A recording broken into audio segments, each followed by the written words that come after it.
बिस्मिल्लाहिर्रहमानिर्रहीम, अस्सलाम वालेकुम। मेरा नाम है जावेद। उम्मीद है आप सब लोग खैरियत से होंगे और मेरी दुआ है अल्लाह ताला तमाम मुसलमान और तमाम इंसानों पे अपना रहम करम करे। जैसा कि आप लोगों को मालूम है कि शाह भाई पैदल हज के ऊपर जा रहे हैं और वो काफ़ी दिनों से वीज़ा ना मिलने की वजह से या वीज़ा प्रॉब्लम की वजह से वो आफिया किड्स स्कूल जो वाघा बॉर्डर से 14 किलोमीटर दूर है वहाँ पे रिहाइश पजीर है। तो कल हमने वहाँ कुछ विजुअल देखे कि अल्हम्दुलिल्लाह रबीउल अव्वल का जो कल दिन था उन्होंने वहाँ उसको सेलिब्रेट किया दूसरे मुसलमानों के साथ और काफ़ी खुश और हशाश बशाश नज़र आ रहे थे। अल्लाह ताला इसी तरह उनको हमेशा हशाश बशाश सेहतमंद और खुश खुरम रखे।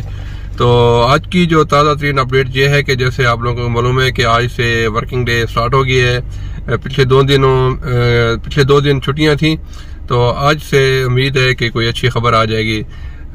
पाकिस्तान की तरफ से जैसे आप लोगों को मालूम है कोई इशू नहीं है, सारा मसला अभी इंडियन जो फॉरेन मिनिस्टर है अगर वो आज जो लेटर इशू कर देते हैं तो उम्मीद है इंशाल्लाह ताला आज या कल तक शाह भाई अपना सफ़र जारी रख सकेंगे।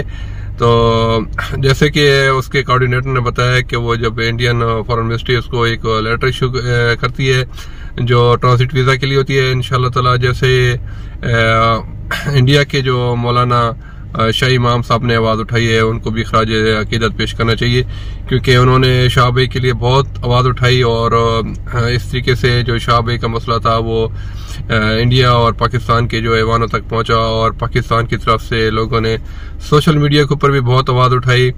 तो इस वजह से जो शाह भाई का जो वीज़े का मसला था वो काफ़ी हाई फाई हो गया और काफ़ी यानी ऐवानों तक पहुंचा। तो उम्मीद अल्लाह की ज़ात से ये उम्मीद है कि इंशाल्लाह आज अगर उसको वहाँ से लेटर इशू हो जाता है तो वो फ़ौरन लेटर लेके पाकिस्तान एम्बेसी में जाएंगे और पाकिस्तानी एम्बेसी उसका वीज़ा इशू करने में कोई देर नहीं लगेगी। तो ये आज भी खुशखबरी आ सकती है, आज नहीं तो इंशाल्लाह ताला मुझे अल्लाह ताला की ज़ात को उम्मीद है जो कल का दिन है ना वो कल का दिन बहुत ही मुबारक होगा। कल जो भी बात होगी इंशाल्लाह कंफर्म हो जाएगी कि जब एक दफ़ा शाह भाई का वीज़ा क्लियर हो जाएगा तो वो अपना सफ़र स्टार्ट कर सकेंगे। तो जैसा कि आपको मालूम है कि अभी वो 14 किलोमीटर दूर हैं, अगर कल उनका वीज़े का सारा प्रोसेस वगैरह कंप्लीट हो जाता है तो उसको एक दिन लगेगा मसीद वाघा बॉर्डर तक आने में, और फिर जब वाघा बॉर्डर पे आएंगे तो फिर वहाँ भी उसको थोड़ा सा टाइम लग सकता है।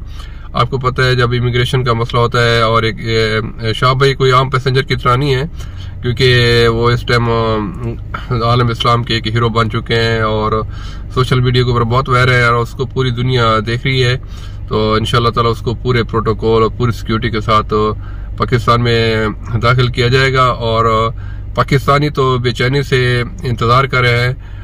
और यकीन माने कि जब शाह भाई पाकिस्तान में आएंगे तो एक ये तारीख रकम होगी कि पाकिस्तानी किस तरह उसका वेलकम करते हैं। ऐसा वेलकम होगा कि उसको दुनिया भी याद रखेगी और हमारे इंडियन भाई भी याद रखेंगे और पाकिस्तान का सफ़र करके शाह भाई हमेशा इस चीज़ को याद रखेंगे। तो बस आप लोग दुआ करें कि दुआ में बहुत असर होता है कि अल्लाह ताला शाह भाई का जो ये हज का सफ़र है उसको आसान करे और वो जल्द अज जल्द अपनी मंजिल मकसूद तक पहुंच जाए और खैर आफियत के साथ। इंशाल्लाह जैसे ही अपडेट आती है मैं आप लोगों के साथ शेयर करूंगा। तब तक के लिए खुदा हाफिज़।